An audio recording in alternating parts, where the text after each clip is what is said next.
Qozog'iston, O'zbekiston, Tojikiston, Qirg'iziston va Turkmaniston davlat rahbarlari qatnashgan Xitoyning yangi mustamlika boshliqlar yig'inida Sharq Turkistonda davomlashayotgan irqiy qirg'inchilikqa ko'z yumdi.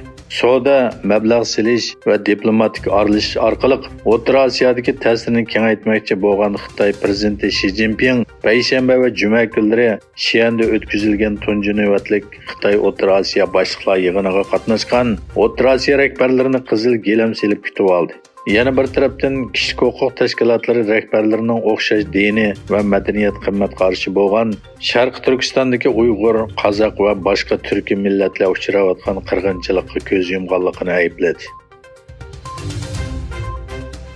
Amerika Tashqi ishlar ministrligi Xitoy komitetining navbatda Xitoy turmusida tutib turilayotgan Gulshan Abbosni darhol qo'yib berish to'g'riliq chaqiriq e'lon qilgan.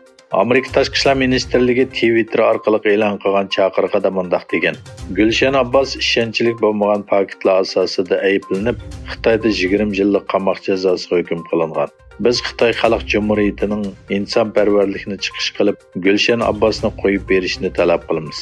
O shundaqla oilasidagilar bilan jam bo'la oladi va davolanish imkoniyatiga erisha oladi. Amerikadagi Uyg'ur harakati tashkilotining raisi Roshan Abbos xonimning hadisi Gulshan Abbosning 2018-yili tutqun qilinib, 2020-yili 20 yillik kesilganligi ma'lum bo'lgan edi. Qozog'istonning ommaviy axborot vositalarining yaqingi kunlardan buyon e'lon qilgan xabarlarga qaraganda, Qozog'istonlik Uyg'ur yigiti Rinat Avutov Yaponiya poytaxti Tokio shahrida tanharakatning kodi turi bo'yicha yoshlar orasida o'tkazilgan 6-navbatlik dunyo musobaqasida oltin medalga erishgan. Dunyodagi eng chong sanoatlashgan 7 davlatdan tarkib topgan G7ning rahbarlari Yaponiyaning Hiroshimada ko'rishdi. Xitoy bilan Rossiya asosli qaralma bo'lgan boshliqlar yig'inida yangi jazolar e'lon qilindi. G7 davlatlari Germaniya, Amerika, Angliya, Italiya, Fransiya, Yaponiya va Kanada bilan Yevropa ittifoqi rahbarlari tunugun 3 kunlik boshliqlar yig'inining birinchi kuni Rossiyaga qarshi texnika, sanoat aslahalari va har xil mulozimatlarni nishon qilgan yangi jazo to'g'risida birdaklik hosil qildi. Gerçi Rossiya muhim tema bo'lmasa-mu, lekin Xitoy to'g'risida o'rtaq siyosat belgilashmi rahbarlarning kun tartibida edi. G7 rahbarlari birlashma bayonotida yadro quroli yo'q dunyo chaqirig'i qilib, Xitoy, Iran va Shimoliy Koreyadan yadro jiddiyligini azaytishni talab qildi. Yaponiya bilan Angliya ikki davlatning davlat mudofaa, savdo va texnika hamkorligini kuchaytirish uchun obida xarakterli kelishim hosil qilgan.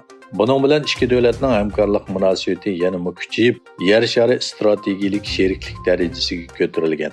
Angliya bosh vaziri Rishi Sunak Angliyaning yerim o'tkazgich sanoati uchun 1 milliard fond sterling mablag' selishga tayyorlik qilayotganligini bildirgan. Xitoy O'rta Osiyo boshliqlari yig'inidan burun Xitoyga yetib kelgan Tojikiston raisi Imom Ali Rahmonov Shi Jinping bilan o'tkazgan suhbatda ikki taraf Tojikiston Millatlar Universiteti, Konzi instituti va Tojikiston Meteorologiya institutidagi Konzi institutining Xitoy tili va madaniyatini o'rganishda o'ynagan muhim roliga yuqori baho bergan hamda har qaysi sohada o'zaro manfaat yetkazish asosida birlashma bayonot e'lon qilgan.